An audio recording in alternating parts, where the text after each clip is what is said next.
Assalamualaikum warahmatullahi wabarakatuh. Salam sejahtera bagi kita semua. Pertama-tama, perkenalkan nama saya Ridora Bruplawi dengan NIM 230803103003. Pertama-tama, video ini dibuat untuk memenuhi tugas mata kuliah Public Speaking.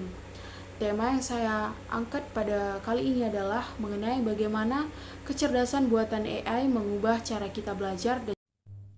Apa kabar hari ini? Saya harap semuanya dalam keadaan semangat dan siap mendengarkan sesuatu yang menarik yang kita bahas pada hari ini. Sebelum saya mulai, saya boleh tanya, siapa di antara kita pada hari ini sempat membuka ponsel untuk mencari jawaban mengenai apa yang kita bahas hari ini, atau menonton video pembelajaran di YouTube, atau mungkin menggunakan ChatGPT untuk membantu pembelajaran hari ini?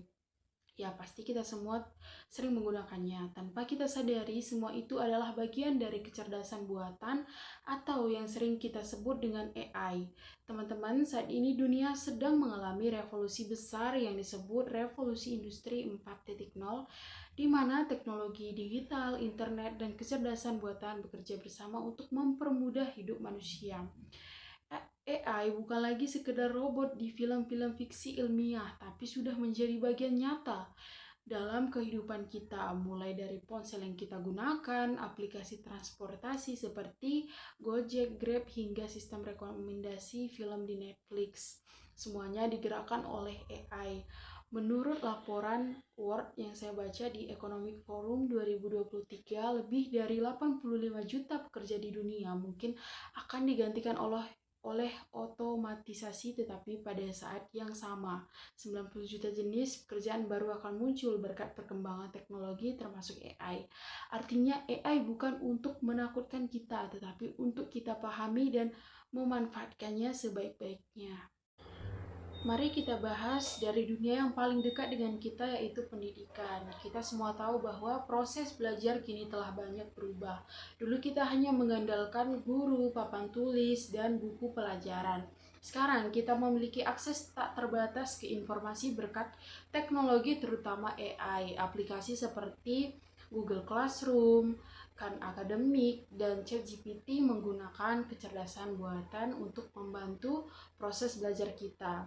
Contohnya, ketika kita belajar bahasa asing di Duolingo, sistem AI-nya akan menilai kemampuan kita, mengenali kesalahan, lalu menyesuaikan soal-soal berikutnya agar sesuai dengan kemampuan pengguna. AI juga mampu memberikan penjelasan tambahan, seolah-olah kita memiliki tutor pribadi 24 jam. Bahkan di Indonesia sudah banyak sekolah dan universitas yang menggunakan AI Based Learning Tools, misalnya Universitas Gadjah Mada atau UGM dan Universitas Indonesia atau UI telah mengembangkan sistem pembelajaran berbasis AI yang dapat menyesuaikan materi sesuai kemampuan mahasiswa.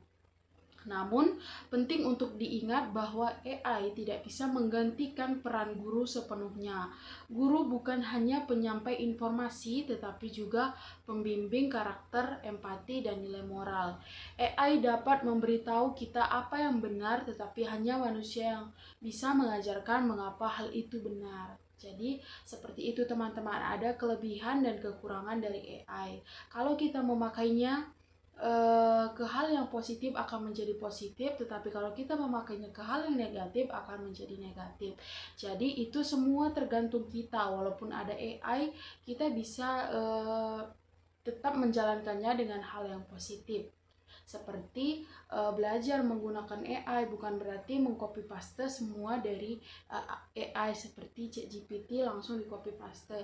Itu adalah hal yang negatif, teman-teman. Meski membawa banyak manfaat, AI juga menghadirkan tantangan besar.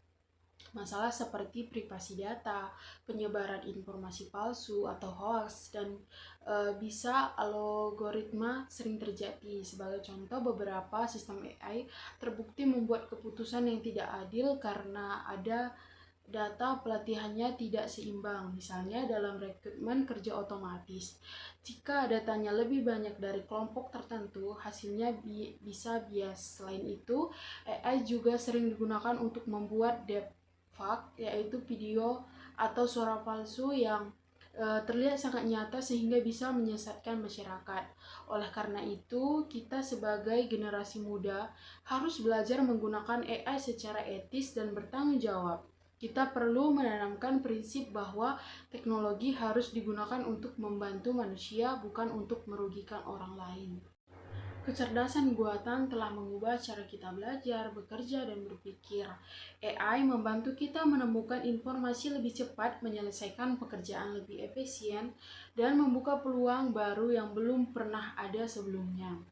Namun, di balik semua kemajuan itu, kita tidak boleh kehilangan nilai kemanusiaan. Teknologi oleh pintar, tetapi manusia harus tetap bijak. Mari kita jadikan AI sebagai alat bantu untuk menciptakan masa depan yang lebih baik, bukan sebagai pengganti manusia. Kita harus belajar beradaptasi dan terus mengasah kemampuan berpikir kritis agar AI benar-benar menjadi sahabat yang membantu, bukan ancaman yang menakutkan.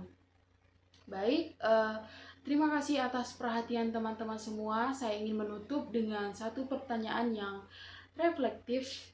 Pertanyaannya, apakah kita siap menjadi generasi yang cerdas secara teknologi sekaligus bijak secara moral dalam menghadapi era kecerdasan buatan ini? Sekian dan terima kasih.